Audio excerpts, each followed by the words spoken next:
Welcome to CSS3 Transformations and Animations. This is a short but intensive video training course which will show you how to use some of the most exciting new features to appear in browsers since CSS was devised in the late 1990s. The course has been created by a web developer with almost 20 years experience.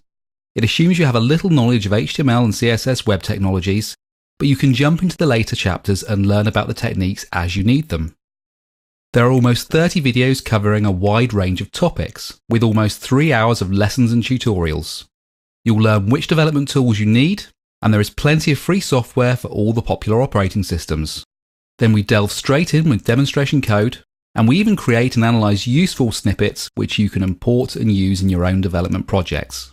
We start gently with two-dimensional transformations, which change how elements look.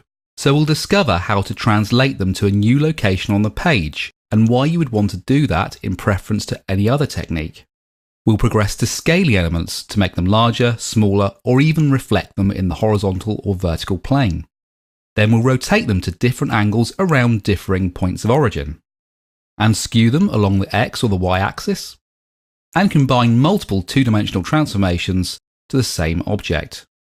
We then progress to applying similar translation, scaling, rotation and skewing techniques in three-dimensional space.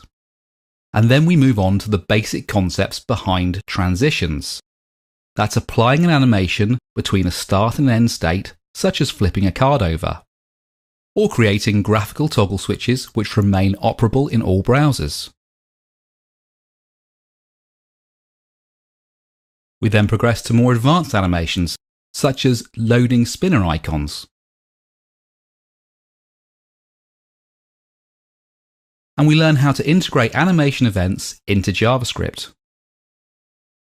We then finish with some more advanced coding samples, such as a CSS-only horizontal and vertical accordions, or an animated 3D flyout menu, and even an animated 3D Star Wars title sequence created using CSS3 without using the Force.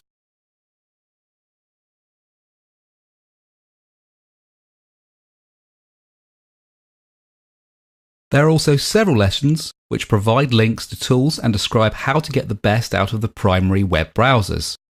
That's Mozilla Firefox, Apple Safari, Google Chrome, Opera, and Microsoft Internet Explorer.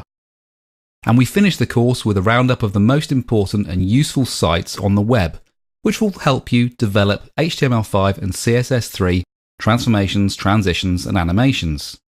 So as you can see, we cover a lot of ground very quickly. If you're new to HTML and CSS, I suggest you start from the beginning and work through each lesson in turn until you feel reasonably confident. But if you already know the basics, you can jump in at any lesson and cover the concepts of interest to you. Most of the videos can be viewed in a series or in isolation. But however you approach the course, I hope you find it useful, interesting and fun. Above all, I hope it gives you some insight into the amazing possibilities which have recently become available to client-side web developers. If you have any comments, questions or suggestions, feel free to send me a message on Twitter or see the last chapter for my full contact details. Best of luck and have fun. I look forward to hearing from you.